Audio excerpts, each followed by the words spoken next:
Close your eyes and imagine.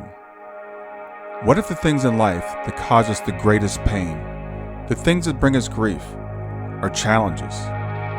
Challenges designed to help us grow, to ultimately become what we were always meant to be. We feel like we've been buried, but what if, like a seed, we've been planted? And having been planted, we grow to become a mighty tree. Now, open your eyes. Open your eyes to this way of viewing life. Come with me as we explore your true, infinite, eternal nature. This is Grief to Growth, and I am your host, Brian Smith. Before we start the interview with Marion Dampier-Jeans, I just wanted to let you know there were some technical difficulties. I wasn't able to record the video, and we had a kind of unstable connection, so the audio does drop out here and there. But if you stick with it, I guarantee you it'll be worth it to get through to the end. It was a fascinating interview. So please forgive the few technical glitches and try to hang in there and get to the end. Hi, everybody. This is Brian Smith back with another episode of Grief to Growth. And I've got with me today Marion Dampier-Jeans. I'm going to ask you, Marion, is that how you pronounce your name? No, it's Marion and it's Dampier-Jeans. Jeans. Okay. Sorry. Marion Dampier-Jeans. Marion is a fascinating woman. She's actually a physical medium. We're going to talk about what that is because a lot of people may not be familiar with that. She is from, I believe it's Norway, and you live in... I'm from Denmark, partly Norwegian. Okay. I'm sorry. Denmark, partly Norwegian. And you live in England now, right? Yes, I do. Okay. And I know you're a best-selling author, but our audience may not be familiar with you because your books are in the Norse language, right? That's it. Yeah. Mm-hmm. But I got connected with Marion because you also know someone else that I think a common person we know is Marcus Lang. That's right. Who is also a physical medium. And you sat with one of the most physical mediums ever, Leslie Flint. That's right. And so I know some people might or might not be familiar with his work. And we'll talk again what about a physical medium is. But Mary and I are just going to have a conversation today and talk about what she's experienced in terms of physical mediumship, about her background as far as things like Norwegian shamanism, which a lot of us might not know is a thing. And we're going to just talk about those things. So with that, I want to welcome Marion Dampier-Jeans. Thank you. So Marion, tell me about your background. I was looking over your bio, and I know that you talked about Norwegian shamanism. So what is that? Well, the shamanism from both Norway, Sweden, Finland, also Greenland and Iceland is people who sort of live what we call the nature people. It's very much like the American Indian. Mm-hmm. That's the way of sort of describing it.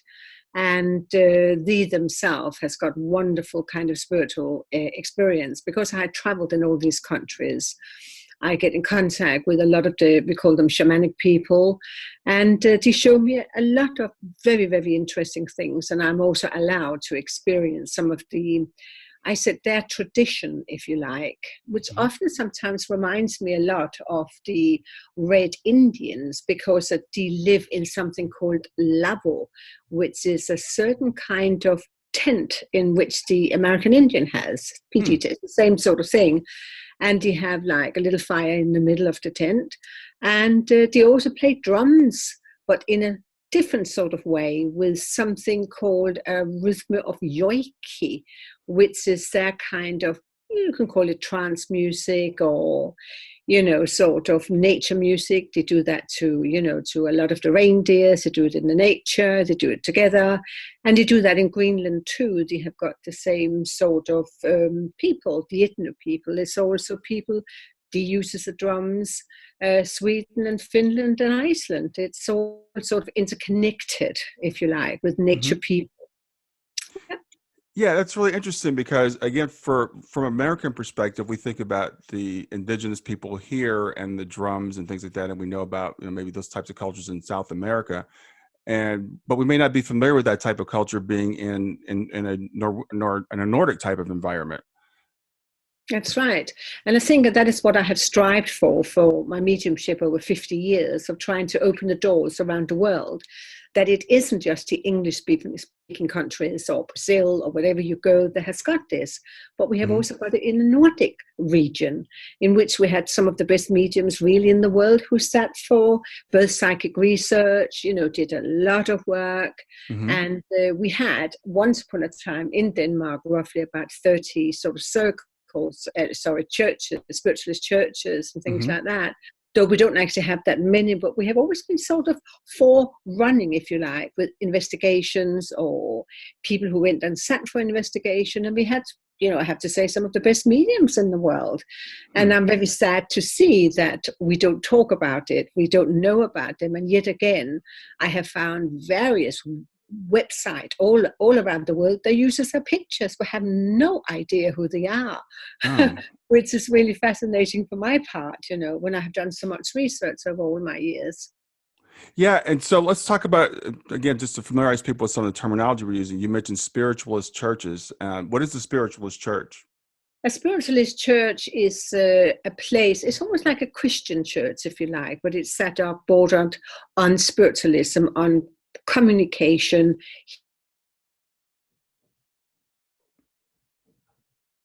You will have it in ordinary church, but it is, I will say, into spiritualism and communication. Okay, yeah, that's again, it's something I think a lot of people might not be aware of, and I know about the spiritualist church, being in England, I'm familiar with. I didn't realize there was a spiritualist set of churches in the Nordic countries as well. Yeah. Yeah, well, we have got it there too. We had many more than what we have right now.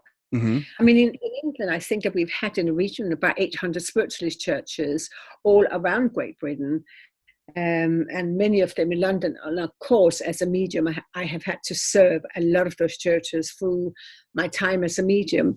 And I do believe that when you do work in a spiritualist church, you learn an awful lot. You learn about the communication, you learn about both the spiritual side of life, the human side of life. You learn so many things. And it's also there where you have actually got the best circles set in, as a circle means a gathering of people who would like to study or be Hmm. part of studying spiritualism, its phenomena. If it's a healing circle, we have an awful lot of healing going on within our churches, which I feel is absolutely fantastic. And the best part, I think, of it all, it doesn't cost any money. It's like Yeah. free of charge to go in there, which is great. And it is a gathering of friendship of people. And you learn each other to know. And it's just, it is. You have also often got libraries there. So you can go and you can borrow books and you can read more. As I said, you've got many demonstrations there. Specific a Sunday service is very much like sort of a Christian service where you Hmm. have got hymn singing and you have got all sorts of things there. But in the mid-week services, we have got more like a demonstration of clairvoyantly rather than having lots of hymns. It's fascinating. Yeah, so I've been to a spiritual church here locally, and I've seen usually in a spiritual church, or I guess maybe always, there's a demonstration of mediumship where someone will actually stand up and do what we call mental mediumship, where they'll connect with spirit on the other side. Yeah, that's right. That's how it functions over here too. I think that some of our churches is more progressive, maybe in England, where you can have a demonstration of psychic art, for instance. We had a fantastic psychic artist in England Hmm. called Coral Porch. And I worked with Coral Porch many times in our spiritual churches where I will give the clairvoyantly, and she will draw the picture of what I was trying to give. There was a communication between her and I and spirit and the people who was giving the drawings, and that's absolutely fantastic. So we had that going on. We have also had transfiguration in our churches quite often. Lots of sort of things goes on. So you really learn the background of spiritualism. You learn the background of communication and things like that. It's a good point of being in the church. Yeah, I want to go over what you just said because you broke up a little bit there. You were talking about psychic art. So you were saying you would get a message and then you'd have an artist actually drawing an Oh, image of yes. the person. That's right. Her name was Coral Polge, and a very, very known British medium here in England. And I know she traveled for around the world, and you can look her up on the internet. She was absolutely fantastic. Mm-hmm. But when you work with a psychic artist, you have to really be attuned together. And she had loads of children that came through, and I was giving the message to the parents, and then Coral was then drawing what I was seeing. And often what we did afterwards, we got the parents or the mother up, and we sort of says, do maybe did. And then we produce a picture, and Coral would then produce her picture. And there you were with the most fantastic evidence. Wow. So you're getting a message from the child in spirit, and Carol's getting an image. She's drawing the image, and then you're getting validation from the mother that happens to be there. Wow. Yeah, a lot of the work, I think, that we have to realize, mediumship must have a validation in what you're doing. It's no good just producing something. You have to have the validation. It matters not what you're doing, really. And I think it's something that might be lacking a little bit today. But I work on that thing. You have to validate what it said. So, whatever you give, however you give it, you have to have, I would almost say, so much information that you realize that some of the information you might know, but you have to go home and check the rest and come back again and tell you. And bingo, there you are. It all sort of, is completely evidential, which I always turn around and says to my congregation, well, there you are. I didn't read your mind. I couldn't read your mind because you didn't know about it. Right. So again, the validation, you see. I think that's a very good point, because that's one of the criticisms that skeptics have of mediumship. They say that mediums give vague information that can't be validated, or that isn't validated, and they could just be making it up, and it's very general. But there is a level of mediumship that we call evidential mediumship, where you do require validation. And as you said, sometimes you'll bring through things that the sitter doesn't know. Which is, I think, is interesting. One of the criticisms people will say, well, you're just reading the sitter's mind. Like that's, like that's something a materialist person would accept anyway. So, Marion, have you always been psychic? I know you grew up in this tradition, but have you always had the ability to communicate on the other side? Yes, ever since a child. This is the same like my mother and my father. For me, I've always believed that mediumship, or the way that I do my work, actually is part of the gene in the family, really. My mother had it, and my father was into spiritualism in 1930, and my mother had, of course, her mediumship up in North Norway. They got together, had me. But it is really, and truthfully, I feel, yes, you can learn it, but there's also something in you is born within you. It's something you really can't get away from. You can deny it's there and not go forward with it. But I have never denied it isn't there, because I have always seen. But I have always questioned what I see. I think that these things about just accepting is wrong. I think you have to question. And I did that as a child also. I kept on questioning things over and over again. And I must say, sometimes I even sit back now as an adult and question my own ability and saying, well, is there anywhere else I can take this? Yeah. And I think that is maybe why that I have gone for just mental mediumship, and for many years into the physical sense of mediumship, because I wanted to have more than just the mental. I want to see, touch, feel, hear, film, and everything else. Marion, I think that's really, really fascinating what you just said. I've interviewed several mediums, and I'm friends with a lot of mediums, and the mediums tend to be the biggest skeptics there are. People say, oh, well, you're just taking things on faith, but I've seen so many mediums that they push themselves always to get more evidence, and even doubting their own ability, even after years of even seeing physical phenomena like yourself, or like when I talked to Marcus, still kind of questioning, like, is this real, or am I imagining it? Yes, that's right. And I think that if you don't do that, actually, you become stagnant. I think you just become totally stagnant. I think that you have both to go forward and learn new things, but to also, like myself, I still walk in the old ways that I was taught, but I do modernizing me and trying to understand the new technology. For instance, we are now sitting on Zoom and doing this. That is part of a new, there's things that everybody's doing. So I've had to learn, if you like, what can this technology now give me, for instance. And therefore, I have had a lot of experiences with the electronic voice phenomena, EVP as we call it, because that your whole mind opens up to this. There's something new. I take pictures of spirit. I have got cameras that does it. So the technology with me is there. But again, you doubt, you see, you ask, and you just keep on bettering yourself. That's the only way I can ever say it. Keep on bettering yourself, and please don't stay stagnant in it.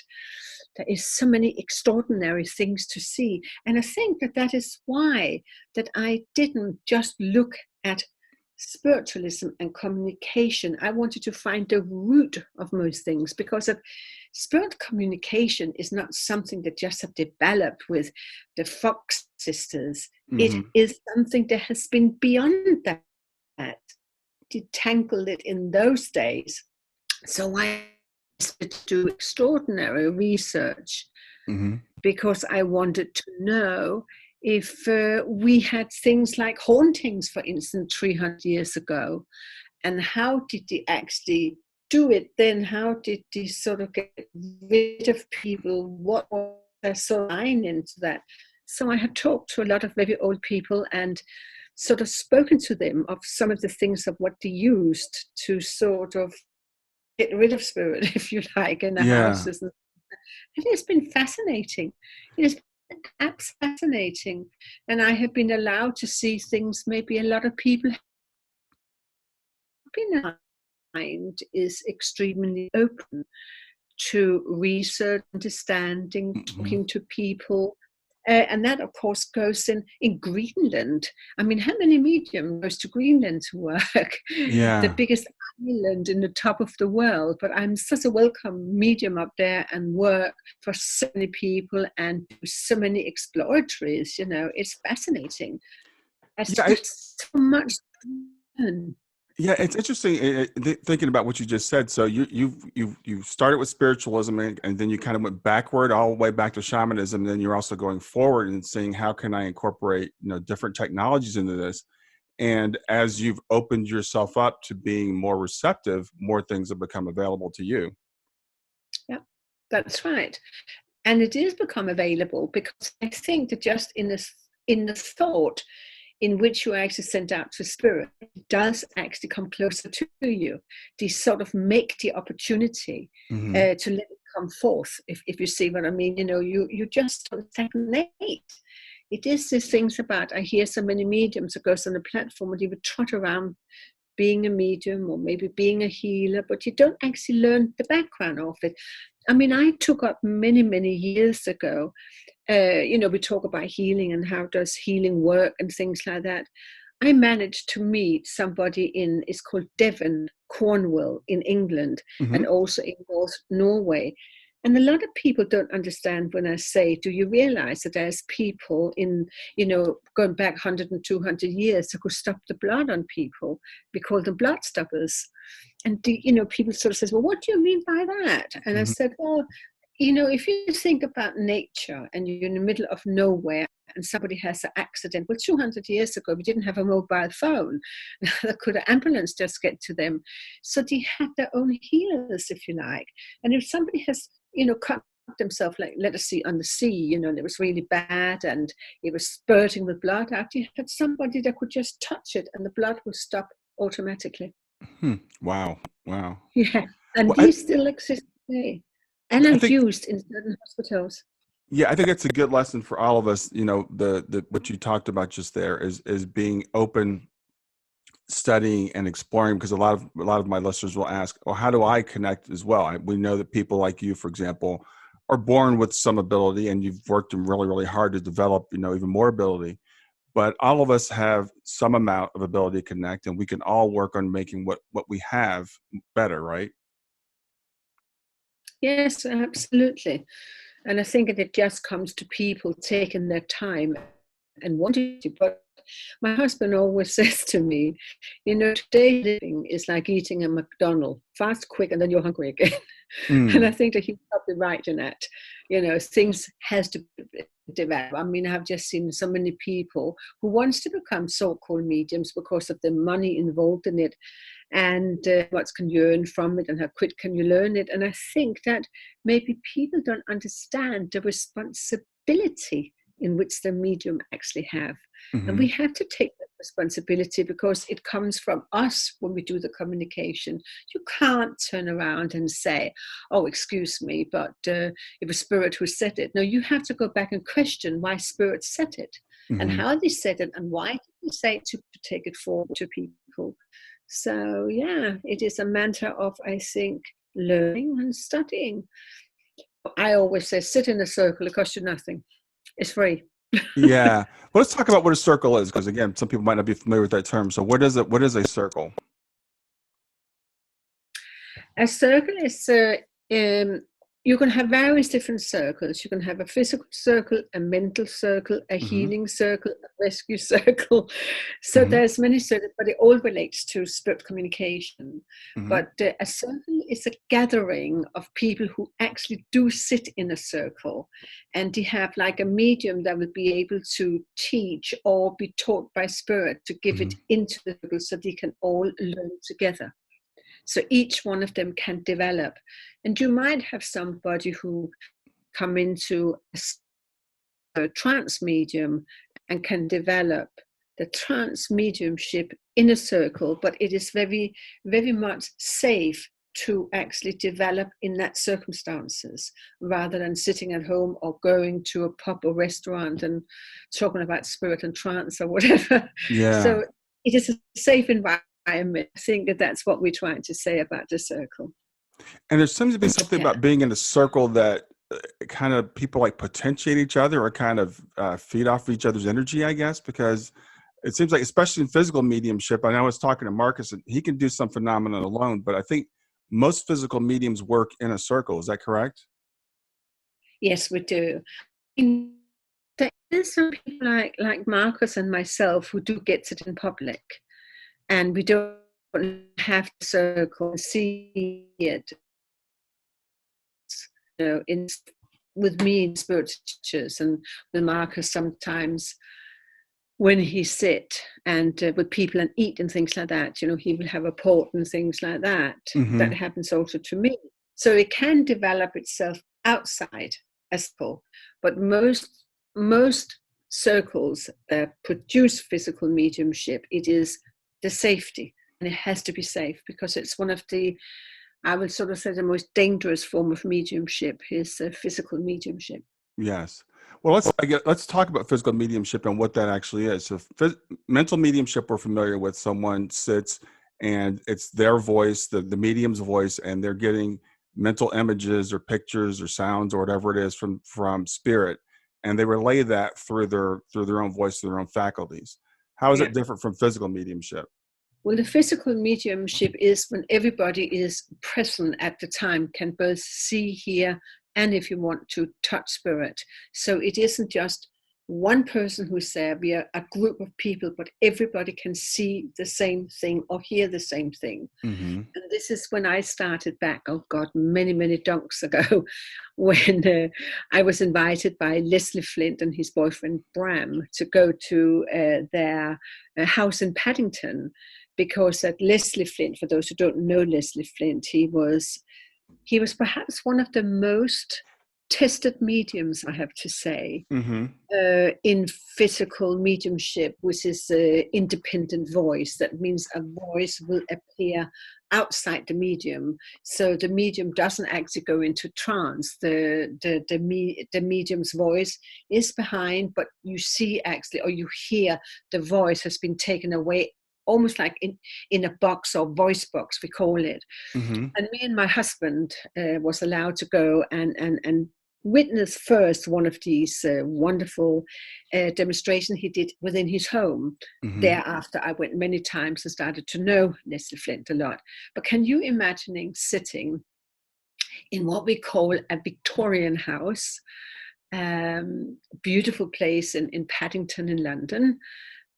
His room was used almost like a little cinema, because there were seats like in a row, like a cinema. And Leslie Flint would sit sort of towards looking at all of us. And he would just sit on a big chair, and the light will sort of be dimmed, but not completely dark. I mean, it was dark, but not dark, if you can say it like that. Mm. And Leslie Flint was awake.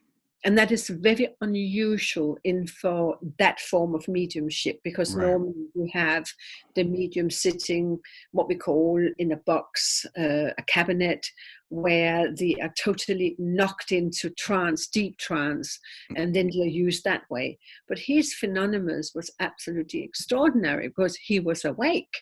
So when he was sitting there, you suddenly heard his prime guide, which was Mickey, Mm-hmm. coming in. And those two were having a conversation together until you heard another voice in another part of the room suddenly talking, and you could suddenly turn around and says, "Are you two talking together, or can we all chip in from the world of spirit?" And then you will hear a Scottish voice, an American voice, a Cornish voice, a Mm-hmm. blimey Cockney voice. You will hear voices of all nationality. And in a little while after that one, when I went to see Leslie again, my father came through in a Mm-hmm. Danish voice. So he didn't understand Danish. I mean, not many people understand that language altogether. Right. So he was in Danish, my father trying to say some words, and all I could hear was Leslie Flint continue to say, "What's he saying? What's he saying?" Never mind, Leslie, I understand it. So, it's quite fascinating. But there you have got the ultra proof, if you like. Right. You have a different language coming through. And it's something I have realized, even being a medium in England for so many years, that the British people seems to want to just speak English, and they stick it to that. But Mm-hmm. when I have been on the platform, I have introduced other languages if I hear it.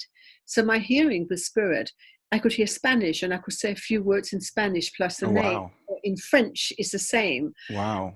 I do that quite often, but that's because of my hearing is very acute with spirit. I understand what is said. Yeah, that's very unusual. Yeah. Yeah, it is very unusual, but that is the way I have always said to spirit, don't use me just as a medium, use me as something different. Mm-hmm. I don't want to be just a medium that just stand there. Let's get some evidence going. Wow. I got to tell you, I'm jealous that you sat with Leslie Flint. I've listened to some of the Leslie Flint tapes, and it's amazing. And you talked about his primary guide, Mickey. Mickey comes through in the voice of a little boy. Oh, So, he was. He yeah. was a little boy. He got killed somewhere in the east end of London. He's actually quite a Cockney. Do you know what a Cockney is? Yes, yes. Yeah, he's very Cockney. It's called blimey type. All right, matey. That kind of, sort of. Yes. Then, if you're not sometimes really familiar with the sort of the Cockney language, you have to go, what did he just say? So there's quite a laughter with it. But it was also interesting, which a lot of people don't actually hear, but of course, sitting with them, there was Mm-hmm. also arguments between those two, Mm-hmm. Leslie Flint and and Mickey, because that you could hear Leslie Flint sometimes sitting, going like that, trying to clear his throat when Mickey was talking. And you would hear Mickey turn around saying, "Stop snorting." And he would say, "I'm not snorting." And there would be this arguments about him clearing his throat. And it was very humorous, but he kept on lifting the vibration all the time. So Right. it was really wonderful. But I learned one valid lesson there, which I have to really tell people because so many people don't understand this. There was a gentleman called Peter that also came and to see Leslie Flint. I think that he has said many of times. And his wife, Sue, had passed over many years ago as a young woman. I think she might have only been about 35 when she's passed over. Mm-hmm. And he had a hope that she will come through. And then one day, Leslie said, right out, "Well, I don't understand why she doesn't come here." So he said to me, "Well, go and see if you can find her." So Mickey said, "Why should I do that?" I said, well, ask. So Mickey sort of disappeared, and we was all just sitting there talking. And then suddenly what happens then is that he comes back and says, "Well, I can't find her." Mm-hmm. So we was having a conversation, and I really understood something from that point of view. I really had to, think, what is this all about? Mm-hmm. And I realized it is not all spirit who wants to come through. Right, right. Not everybody who wants to come through, if it was to Leslie Flint or to another medium. So I know that we can't sit there and say, well, we will want to talk to that one, and that one. He may not want to come through. And sometimes it can take years before they come through, because it happens in London many years ago when a lady who lost her son had been going to, I don't know how many mediums she's been going to, and she came to me. And when she sat opposite me and just looked at her and saying, oh, I got your son here, he's ever so wet, he's dripping. And she went, my God, he said, he fell in the River Thames and drowned. And she told me she's been to mediums over 15 years, and he just didn't come through anybody. So again, I was pondering, why me? Why did he come through to me? So my question again comes in and rolling in. And of course, Spirit later have told me it's because your connection was what he needed. He needed that connection.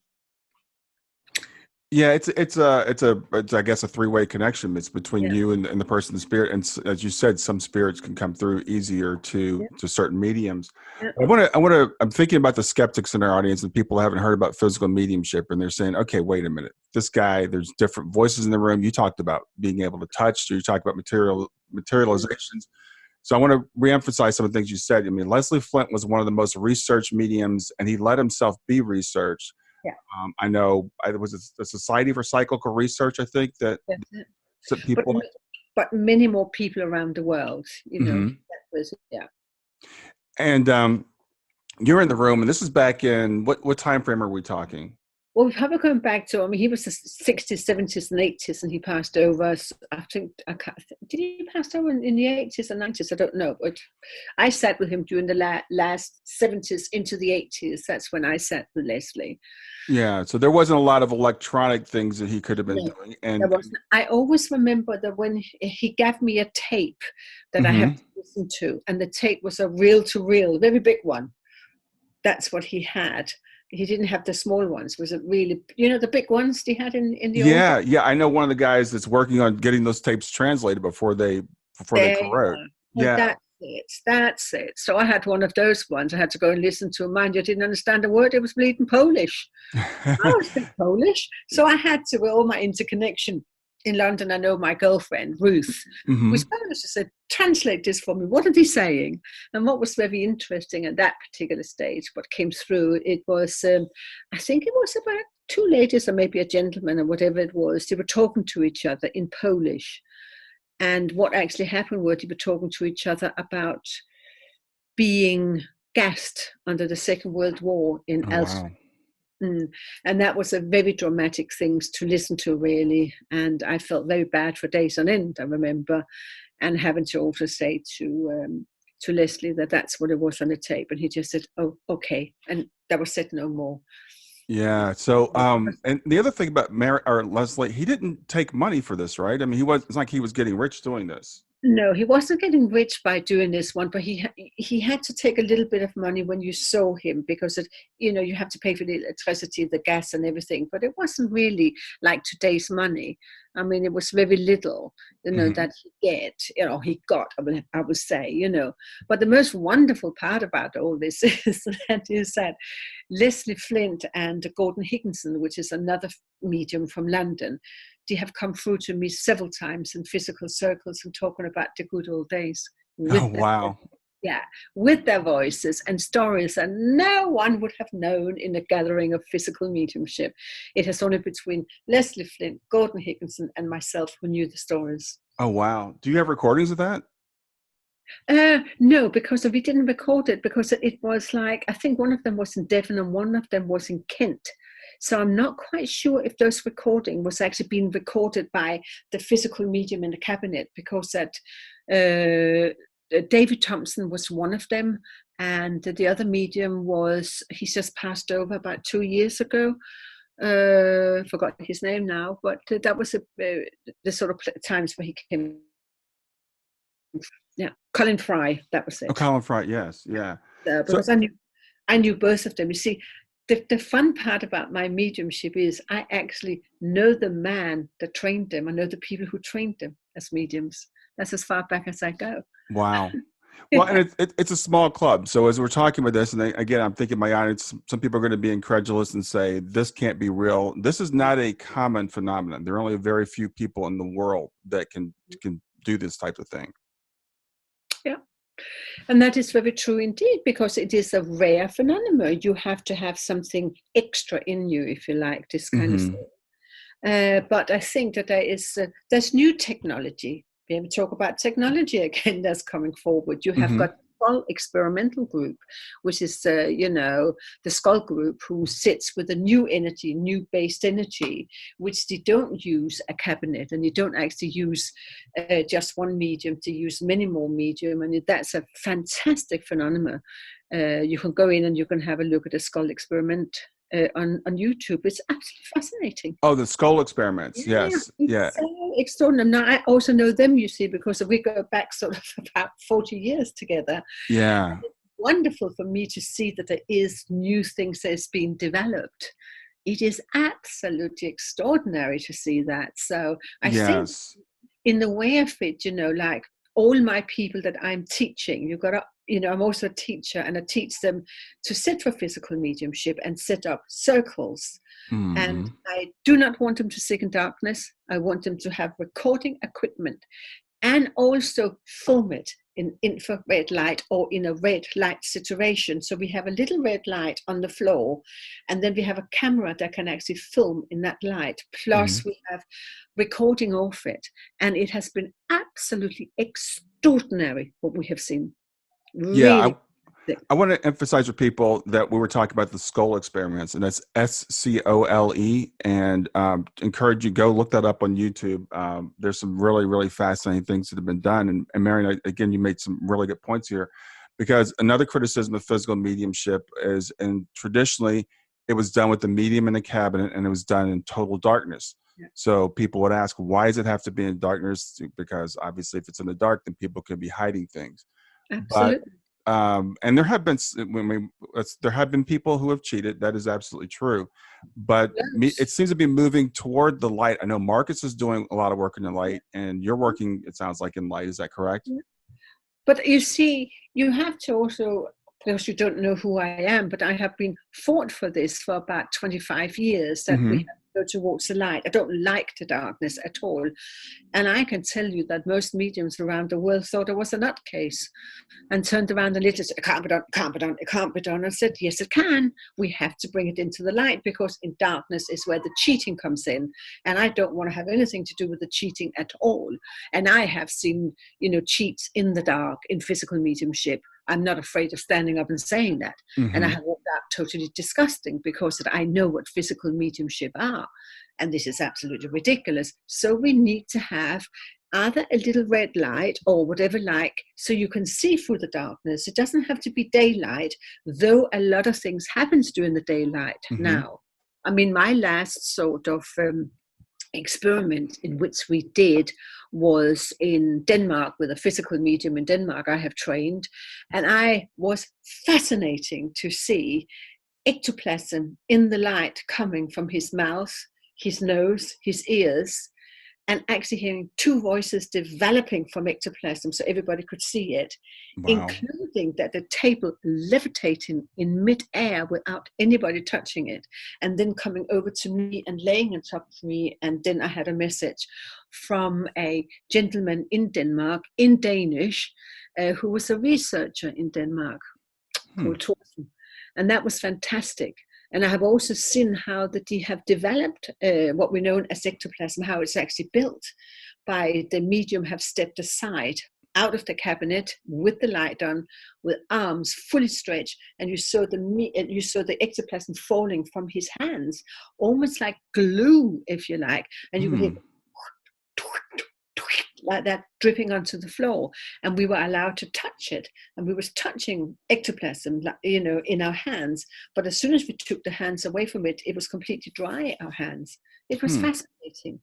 So when you have been allowed to go as far as I have and have seen these things, you know that it can be done in the light, because if we are allowed to touch suddenly ectoplasm, then we have moved away from the old days where you weren't allowed to use or touch ectoplasm because of the danger of it. So we have actually moved tens of steps forward. Yeah. Well, that's interesting because you talked about the ectoplasm. And again, there's some of these restrictions that people were very skeptical of in the past. It has to be in the dark. You couldn't touch the ectoplasm. And if any light came into the room, it would snap back into the medium's body and cause either grave injury or sometimes people even died. Yeah, that's right. So it's nice to see that not only do the mediums develop, spirit develops, everything develops. And I think that that's where we are going to, is through this development. I know that sometimes when I have sat with spirit and we have been talking and things like that, and I have asked spirit, well, why don't you show yourself more than you do? And there's a little bit of a pause. And then spirit is saying, well, we also have to take in consideration all the religious people around the world and the Bible and the Muslims and everybody else who doesn't have a belief, and we don't want to kill, if you like, a faith. That's really interesting. It reminds me of a session that Leslie Flint did with a young woman. I can't remember her name, but she came through and she was she was a Christian and she was trying to recruit the people in the room to become Christians. Yeah.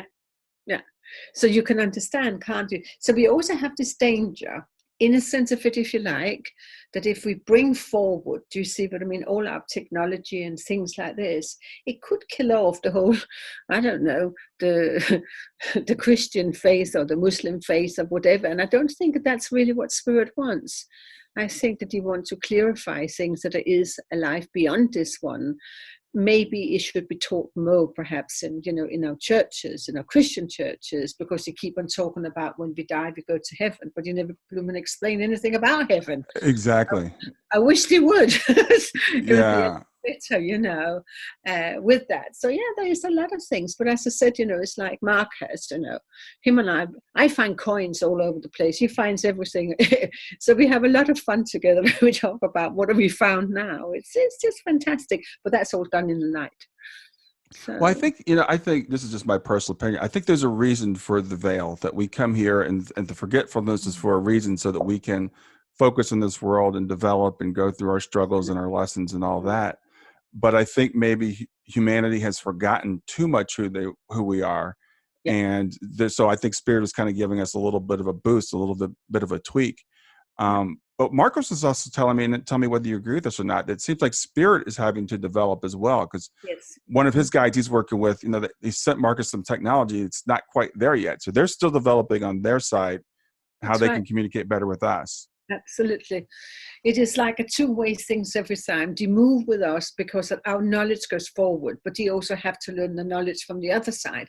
I mean, I have always sat many of times, and it's again my pondering little world in my little mind and which I'm sitting with, hang on, where's all those scientists up there? They surely have something to say. When are you going to tell us what kind of petrol we have to drive, or how do we do this kind of operation? I'm just thinking about, why do we always have the mundane? I mean, do you lovely those spirit, why don't we get some more knowledge?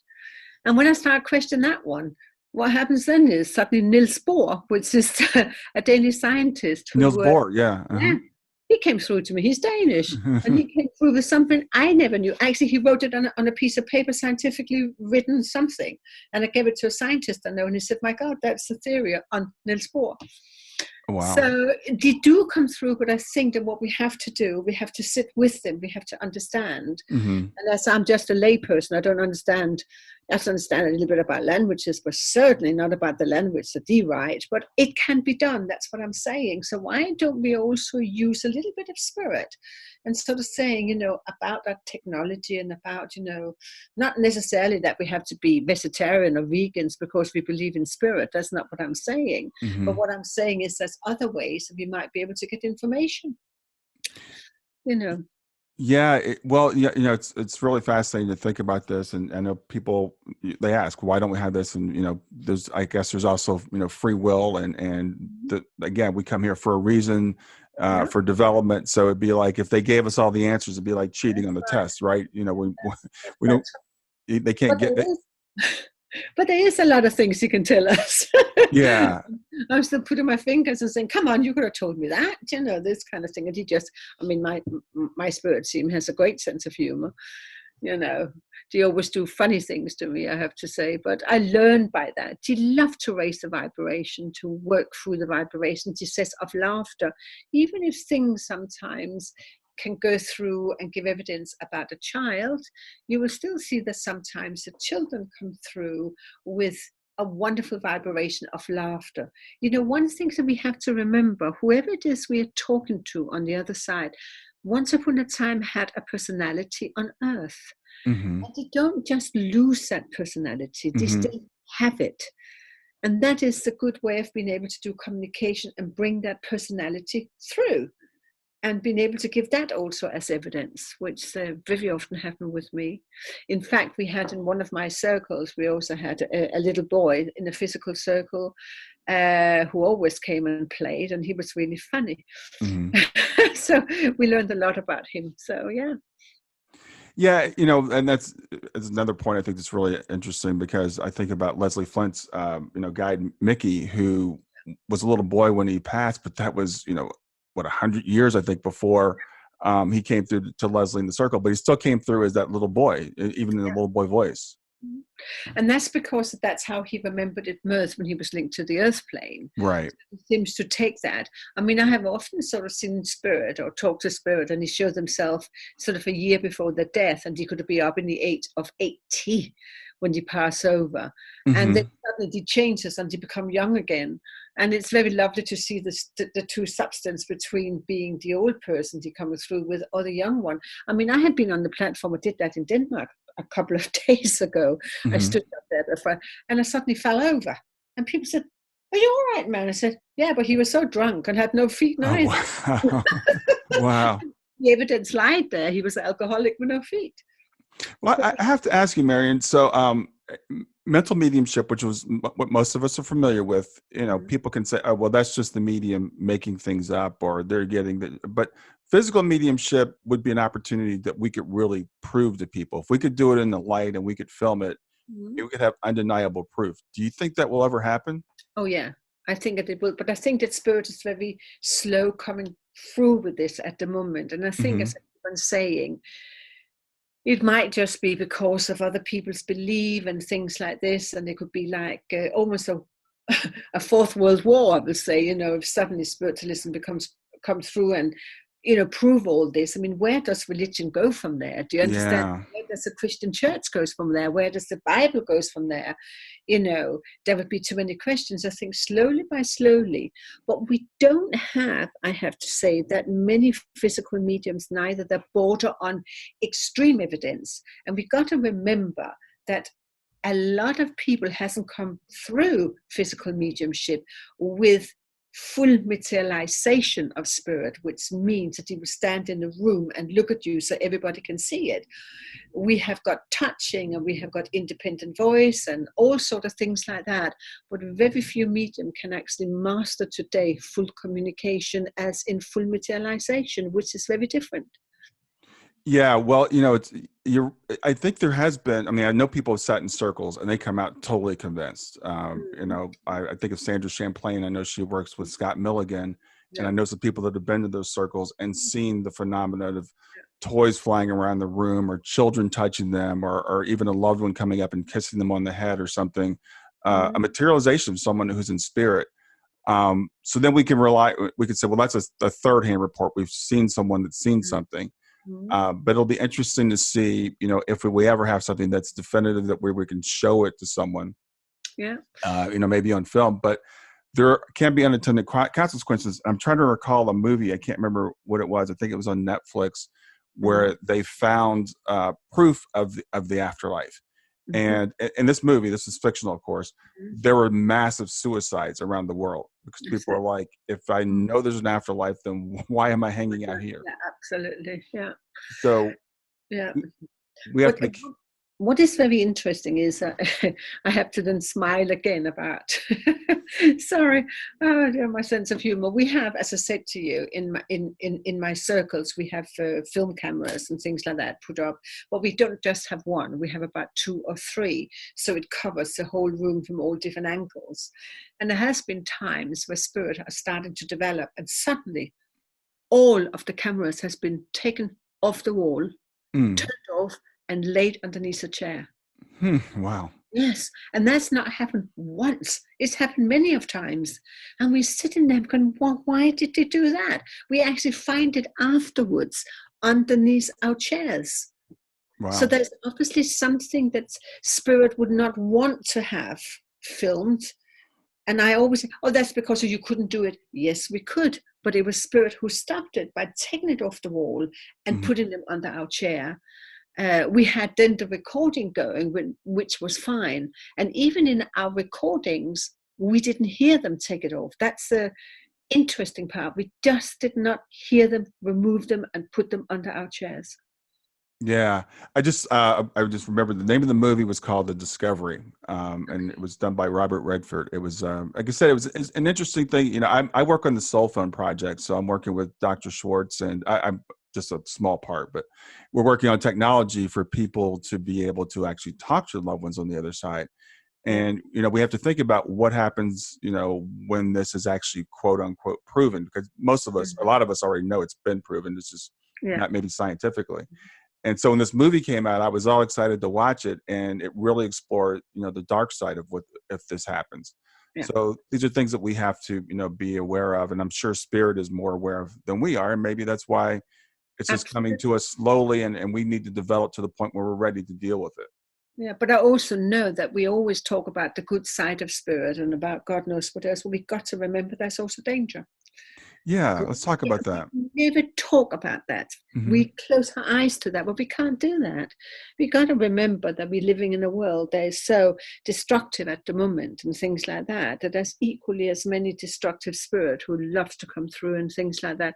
It's just something I mentioned because we close our eyes towards it. That doesn't exist. We only see the goodness, you know, this kind of thing. The devil might be there somewhere, but he's just in the background because all the good conquer us. But it isn't quite so.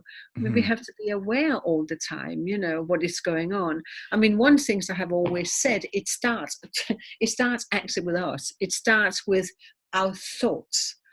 Because so many people in this world, they sit there and they send so many bad thoughts out. And we just have to look at, I have to say, President Trump, how many people who hates the man and send these thoughts out towards him. And, you know, from all part of the world, I mean, what will happen in the end if the man is gone mad? Well, he's already, but he's gone even more mad. Yeah. But where does those thoughts, what happened to these thoughts when we know thought has got power? It rains down upon us. So we are in a world now where people are negative, aggressive outside, all sorts of things. And we wonder, why is this? We are self-destructive as man. We don't have these thoughts. They're supposed to be lifted up. And unfortunately, some of the worst quotes I have seen has been from mediums and spiritual people about Trump.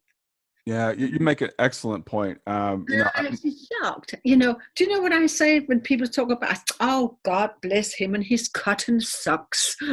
Yeah. I say, I don't want to get involved. I rather send good thoughts someone, hope he can use it. You know, or whatever. You know, and this is.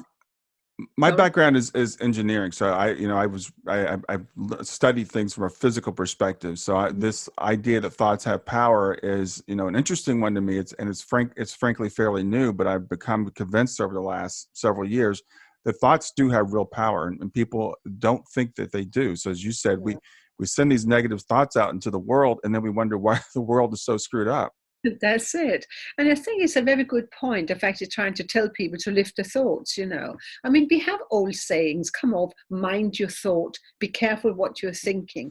I mean, everything has a background. Why does all these people, thoughts have a background? Because there's part of reality behind it. I think that was how I started to do my research. I wanted to know. I had to go back in time to find out, well, why did you do that? And why this? And I was asking questions. And of course, you know, I found a lot of the answers, how they did it. So I did that with thoughts also by trying to look, what is thoughts? What is in it? What is the energy in thoughts? Yeah, well, we understand that there's energy, but again, we don't understand that thoughts have energy and that thoughts have real impact. We think, okay, you say watch your thoughts. We're like, well, because thoughts lead to actions and actions lead to physical things in the world. But what we don't understand is thoughts themselves can become physical manifestations. That's it. So we always have thoughts, but then there's also things that can manifest itself in thought form. We have also got that. I mean, it happens with a lot of people, but it's a very good point. That's why I always have been very cautious and careful. I don't do anything without being cautious and careful in my mediumship or in what I research. I double check again. It's my sort of lifestyle. I have to see it more than once. So yeah. Yeah, well, I think that's great. And I think that's why you've gotten as far as you have, because it's not just a happy coincidence and not an accident. It's because that you've worked to develop what you've got, and you've been curious, and you've remained open, and you're working, in conjunction with spirit and respecting, spirit. So, as you said, these things kind of open up to you. And that's, even though we're not all going to become physical mediums or become to the level that you are, it can be a model for all of us who are trying to figure out, how do I make my life a little bit better? How do I connect with spirit? How do I understand spirit more? And these are things we can all do. Yeah. And I would say to anybody who's listening to go out to do a research, open your mind, find out. I've been doing that a lot.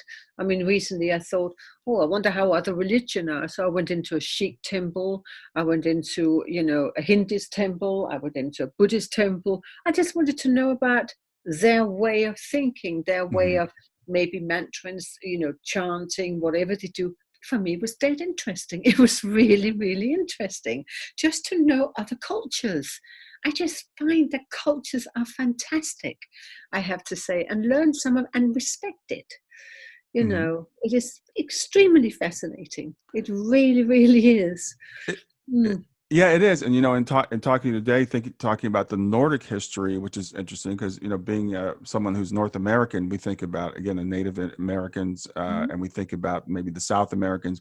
We don't think about the cultures, the ancient cultures in places like Norway and the differences. But what's more incredible to me, the similarities. You talked about the drumming and the trance things, and these things, occurred all over the world at around the same time when people didn't really have direct connections physically. Absolutely. And as I said, I have seen the most wonderful things in all the countries. Some of them is quite scary, but take that with a pinch of salt too. And you're going, oh my God. And you start thinking, but that was how they lived and that's how they have done. You also saw the development maybe like in Greenland and Iceland and North Norway, North Finland, all these places. Don't forget that half of the year it is actually in darkness. Yeah. Yeah, it is in the light. That is a phenomenon on its own. So they have a lot of, I will say, sort of stories you can tell during the evenings, during the night, where it never actually ever really got light. And lots of physical things happens there.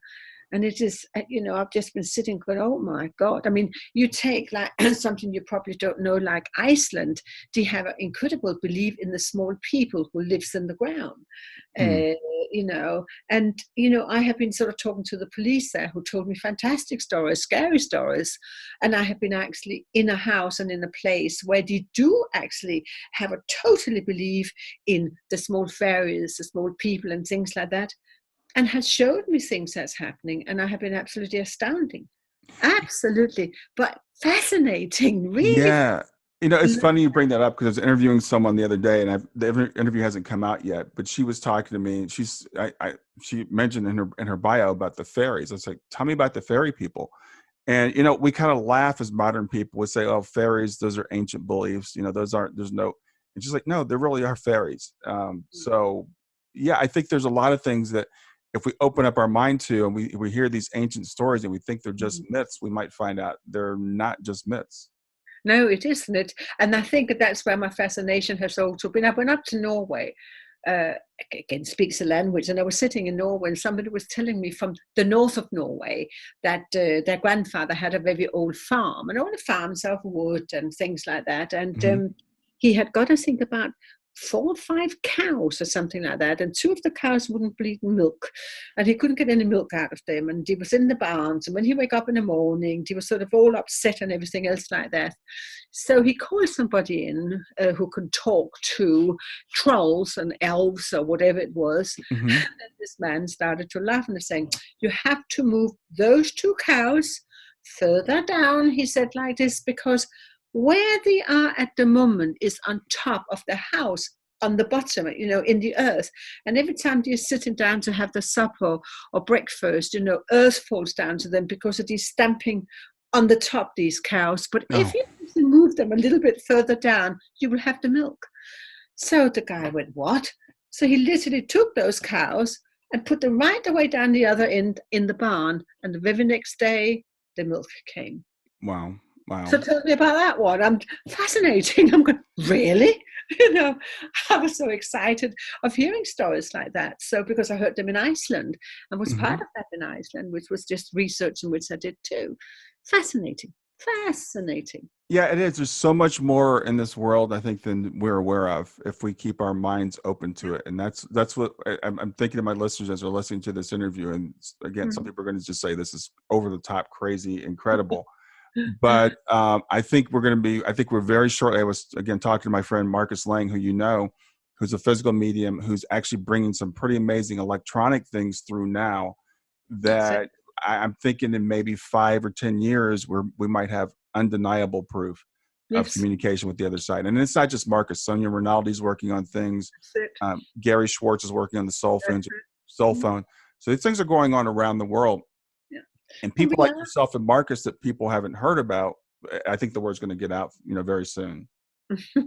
Yeah, but I think it's great because we are people of all nations. So it isn't just like in America, and it's Hmm. Australia, it's in Scandinavia or the Nordic countries. It's all over, even in Brazil. That is fantastic evidence going on in Brazil, in which I am absolutely, again, completely gobsmacked off. I think I'll go for a trip to Brazil and so you see it there because I love, as I said, to go to various different countries and study it and learn even more. Yeah. Well, Marion, I'm gonna. I told you we keep this to about an hour. We've been running just about an hour, but I could talk to you all day. This is really fascinating and a lot of fun. I've learned a lot. I hope my listeners have learned a lot. Where can people get a hold of you, Marion? Well, you can actually, the best thing to do, because what we're doing, we are changing my website completely, and that's going to Hmm. take another 2 or 3 months to be able to get into a proper website again. We had so much problems with it. Why don't you just write to me, or I'll get bumped down with emails? But I have an email address which is mdjuk and is at hotmail.com. That's MD. my public one. Okay. Just write Okay. to me there. Yeah. Okay. So mdjuk at Yeah. hotmail.com and Yes, Marion's. Marion Dampier-Jeans. She lives in UK, so there you go. So my initials. Yeah. And Yeah, just to tell everybody, your spelling of your name, it's Marion, Marion, and it's yeah, Dampier, Dampier dash yeah, Jeans. yeah. And that'll all be in the show notes for the show. I always says to people, is Marion Dampier-Jeans good looking? There you go. Well, Marion, it's been a real pleasure to meet you. Thanks a lot for doing Pleasure to this. meet you too. All right. You have a great rest of your day. And you too, darling. You Bye. take care. That's it for another episode of Grief to Growth. I sure hope you got something out of it. Please stay in contact with me by reaching out at www.grieftogrowth.com. That's grief, the number 2, growth.com. Or you can text the word growth to 31996. That's simply text growth, GROWTH, to 31996. Since you're watching this on YouTube, please make sure you're subscribed. So hit the subscribe button and then hit the little bell here, and it'll notify you when I have new content. Always, please share the information if you enjoy it. That helps me to get more views and to get the message out to more people. Thanks a lot and have a wonderful day.